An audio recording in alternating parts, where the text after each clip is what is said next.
As the Iran-Israel conflict enters its 8th day, President Trump is considering whether or not the U.S. should get involved. He says he has not made a final decision just yet.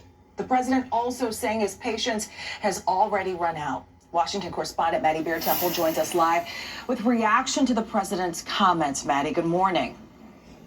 Good morning, Justin and Vanessa. The president has said that, quote, this next week is going to be very big, but hasn't clearly said whether that means the U.S. will strike Iran. Some lawmakers say they trust the president, whatever his decision may be, while others are concerned about drawing the U.S. into a war. I may do it, I may not do it. President Trump hasn't said whether he'll direct the U.S. to strike Iran's nuclear facilities, but has been clear he wants unconditional surrender from Iran. Unconditional surrender. That means I've had it.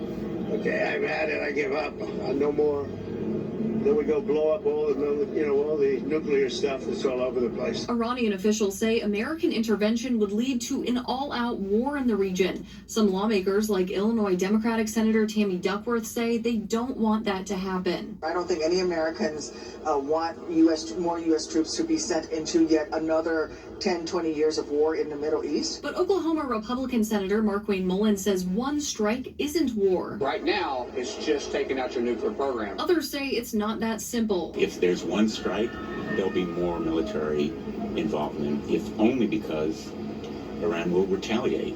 Meanwhile, this morning, Iranian missiles hit the main hospital in southern Israel, and Israel says it hit key sites tied to Iran's nuclear weapons.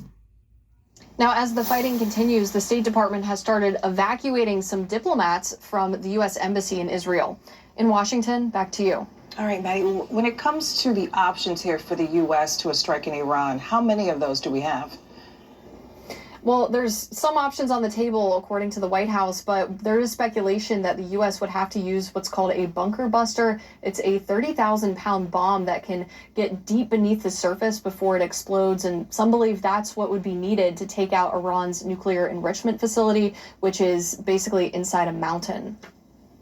All right, Maddie, a lot to consider, a lot to watch for. Thank you so much.